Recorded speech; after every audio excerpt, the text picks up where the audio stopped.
tenda segera aku gelar.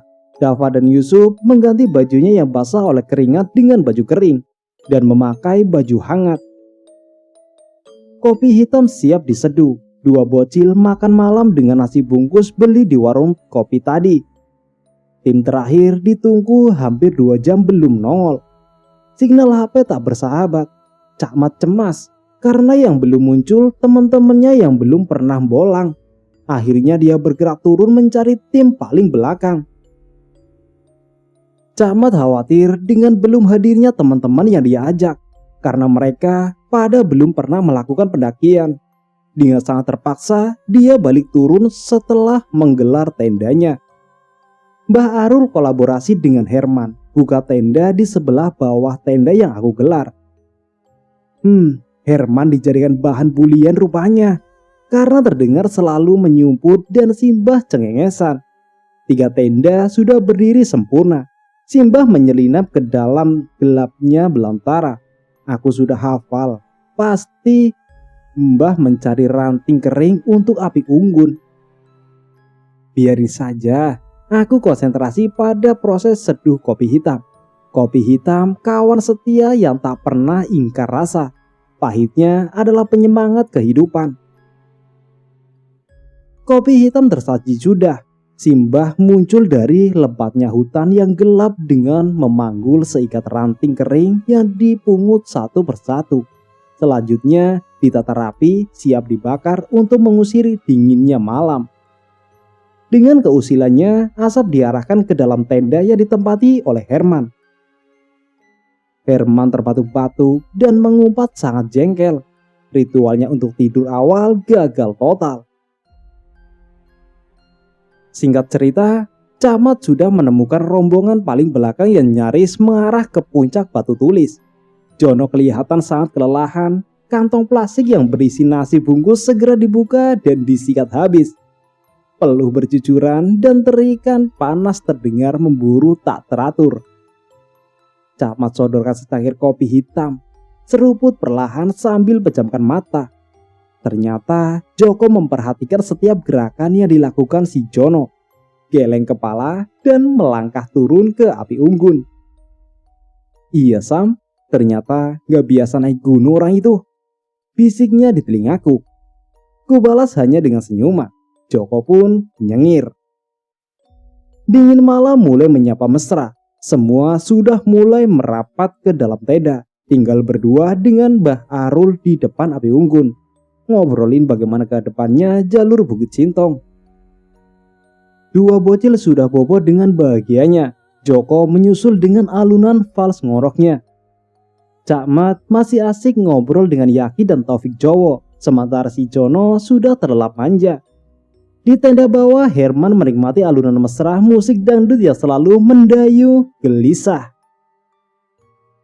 Aku dan Mbah Arul bertahan di depan api unggun. Panorama malam terlukis bagaikan berjuta konang-konang lampu kota di bawah sana. Ya Allah, keindahan semacam ini yang selalu dirindu pecandu ketinggian. Langit cerah secerca suasana hatiku. Tak jarang nampak kelebat bintang jatuh. Namun masih berjuta yang bertebaran dan melayang di jagat raya. Dok, ngapain Herman Joko di situ? Mbah Arul memecah sepi sambil menuju ke rimbunan di pokok depan pohon besar. Siapa Mbah? Itu si Herman ngapain di sana? Sret. Denyit suara resleting tenda dibuka. Muncul si Herman dari dalamnya. Apa Mbah? Ngomongin aku mulu. Mbah memandang Herman dengan penuh heran dan segera melemparkan pandangan matanya ke semak belukar di depan pohon besar. Sialan, ternyata si berbah itu yang Joko di sono. Mbah ngomel-ngomel sambil nunjuk-nunjuk ke arah pohon besar. Ada kelebat bayangan hitam bergerak pergi dari lokasi itu mengarah ke dalam hutan. Oh, minggat. Umpat Mbah sambil ngakak. Aku hanya geleng kepala. Herman merapat lagi ke dalam tenda dengan cepat. Kamu itu edan Mbah. Mending tidur aja ah. Herman masuk tenda sambil ngomel. Mbah ikutan masuk tenda sambil membuli si Herman. Ayo tak keloni sayang. Herman mencak-mencak. Sampel, Edian, minggat sono. Dalam tenda mereka berdua terjadi keributan. Tinggal aku sendiri menikmati sepinya malam di depan api unggun. Seruput perlahan kopi hitam dengan penuh cinta. Secara tak sengaja, pandangan mata terarah ke rimbunan di depan. Bayangan hitam tadi bergerak kembali ke tempat semula. Aku amati dengan seksama. Hitam besar, tak nampak wajahnya. Bapak, ayo bobo, ngapain nemenin malu jelek itu? Tiba-tiba Dava bangun dan mengagetkanku. Dava ngomel-ngomel di dalam tenda. Ternyata Yusuf sudah pindah ke tenda ayahnya. Jadi tinggal Dava tidur berdua dengan Joko. Tanpa jawab komentarnya, aku peluk mesra anak bontotku. Coba mungil semata wayang penyemangatku ini. Baru beberapa menit dalam pelukanku sudah terdengar irama syahdu yang mengalun lirih dengkuran khasnya. Sementara di tenda bawah, Mbah Arul dan Herman terdengar pertikaian yang tak kunjung ada perdamaian. Mbah Arul selalu mengirim rudal-rudal amoniak. Sementara si Herman tak kuasa mengelak. Umpatan dan sumpah serapahnya membuat bibir tersenyum manyun. Herman berontak lari keluar tenda karena di dalam tenda penuh racun gas mematikan. Namun Mbah Arul hanya tertawa penuh pesona dengan mengangkat bendera kemenangan. Tidak lama di luar tenda, Herman berlari masuk lagi ke dalam tenda dengan tergesa-gesa. Tanpa permisi sambil ngomel-ngomel keringat dingin membasahi wajahnya. Jancuk, sopo gede ireng dodok nih sorwit gede gua. Mbah Arul tersenyum sambil mengedipkan sebelah mata. Segera menjawab seenaknya. Biarin aja, tetangga kita lagi ikutan berdiam. Serem bah. Apa sekalian disuruh masuk tenda kita sini, biar nggak kedinginan di luar. Edian, ogah. Si Herman ketakutan, Mbah Arul malah semakin edan. Herman pusing tak ketulungan. Di dalam tenda penuh gas beracun yang terus-menerus ditebar Mbah Arul. Tapi di luar ada makhluk antah berantah yang lagi asik menikmati malam sambil ikutan berdiam dekat api unggun. Tenda Mbah Arul riuh tiada henti. Di atasku, tenda camat dan pasukannya juga sudah mulai terdengar kehidupan. Dava pulas banget tidurnya. Joko pun demikian. Aku kebelet pipis. Ku ambil air dalam botol kecil. Perlahan menjauh dari tenda, cari tempat aman untuk segera ritual mesra. Tertunaikan sudah. Berdiri perlahan. Ya Allah, si hitam besar itu ternyata ada di dekatku. Sialan. Aku tinggalin aja dia tanpa salam. Jalan lempeng menuju tenda Cakmat minta kopi. Kopi hitam kuseruput mesra. Ku ceritakan perjumpaanku dengan si dia pada Cakmat. Sam, di ujung jalan menuju hutan ada temenmu. Oh, temannya Mbak Arul itu Sam. Cakmat berdiri dan berjalan turun terus balik lagi sambil cengengesan. Bah, kok jadi jelek gitu teman sampean? Biasanya sih cantik, sekarang kok si hitam? Cakmat berteriak ke tenda Mbah Arul. Mbah Arul tak kalah lantang menjawabnya. Gantian jaga piket, Mat. Kontan kami tertawa berjamaah mendengar jawaban Mbah. Dia tadi sudah menyapa Herman, Mat. Iya, aku juga dengar. Wong sampean kentut tanpa henti. Aku juga gak bisa tidur. Tenda sampean berisik.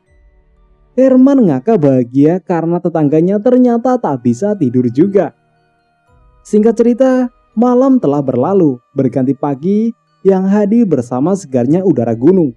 Semalaman beberapa dari kami tak tidur. Itu hal yang sudah biasa buat kami yang sering jalan bareng kaum gemblung yang selalu bikin geger dalam tenda. Terlebih si Mbah Arul makhluk konyol Raja Kentut. Joko mulai berburu foto. Jono pun sudah bangun dengan secangkir kopi di tangannya. Mbah Arul berkutat dengan api unggun yang telah berubah jadi bara. Caman membuat sarapan duet maut dengan Zaki. Dava menikmati pesona pagi dari dalam tenda dengan segelas susu hangat menemaninya. Ku dekati Mbah Arul sambil berbisik mesra. temanmu udah hilang. Pergi kemana? Mbah Celinguan berjalan menuju hutan dan balik lagi dengan senyum tak jelas. Gak tahu dok, minggat kemana? Gunung Kawi dari beberapa sisi keindahannya selalu lekat di hati. Di depan sana nampak horizon tipis yang terlukis amat cantiknya. Di sebelah timur, Mahameru mencuat puncak malu di antara gugusan awan. Laksana singgasana para dewa. Sementara bola api jingga laksana mata dewa sudah mulai terlukis indah di langit timur kotaku. Aku perbesar rasa syukur pada Robku. Aku diberikan tempat tinggal dan kegemaran di seputaran kota yang penuh dengan gugusan gunung, hamparan pantai, dan ribuan air terjun, goa, tebing, dan sungai berjeram. Banyak penggiat alam bebas dari kota lain yang iri karena kota Malang memberikan sajian lengkap untuk para penggiat alam. Bapak, Dava mau jalan-jalan sama Yusuf ya? Anakku membuyarkan lamunanku yang menerawang ke negeri antah berantah. Mau kemana leh? Dia hanya menunjuk ke arah lereng yang memang menyajikan pemandangan bagus. Sudah ada Joko dan teman-teman lain di sana. Aku hanya memberikan jawaban dengan anggukan kepada anakku. Dia segera melesat keduanya. Pagiku telah berganti siang. Satu persatu tenda telah dirobohkan. Puas memenuhi paru-paru dengan udara murni. Packing dan persiapan menuju peradaban lagi. Bara api unggun segera dimatikan. Sampah dikumpulkan untuk dibawa turun kembali. Si Mbah sudah bergerak duluan, berjalan menuju lereng di depan arah jalan berlawanan dengan jalur semalam. Mbah, mau kemana kita? Pulang dok. Mbah menjauh sambil terkekeh. Kami hanya bisa mengikuti dari belakang. Maklumlah, dia paling menguasai Gunung Kawi di antara kami. Dava dan Yusuf sangat menikmati jalur pilihan Mbah kali ini. Kedua petualang kecil itu aku ikuti dari belakang dengan pikiran yang melayang jauh ke awang-awang. Semoga kalian berdua bersahabat tak lekang oleh waktu. Tidak hanya di dunia pendakian, tapi di kehidupan sepenuhnya. Lamunanku buyar saat memasuki jalur desa. Bah, kok sudah sampai di sini? Enak banget jalannya. Iyalah, semalam kan pemanasan lewat jalur yang sedikit ugal-ugalan. Semprul. Mbah menjawab sambil ngakak dan acung jempol penuh kemenangan. Herman mendelik, kulirik Cak Mat hanya geleng kepala. Tak terasa sudah sampai di base camp. Sambutan selamat datang, kopi hitam, dan teh manis tersaji di meja. Dasar si Mbah, selalu saja ada acara, bikin emosi pula. Oke teman-teman, itu adalah cerita dari Bang Dok saat di Gunung Kawi. Dan terima kasih buat Bang Dok sudah mengizinkanku untuk membawakan cerita ini. Dan mohon maaf buat teman-teman bila tutur katanya kurang pas dan kurang enak didengar. Saya pamit undur diri, sampai jumpa di cerita selanjutnya. Wassalamualaikum warahmatullahi wabarakatuh.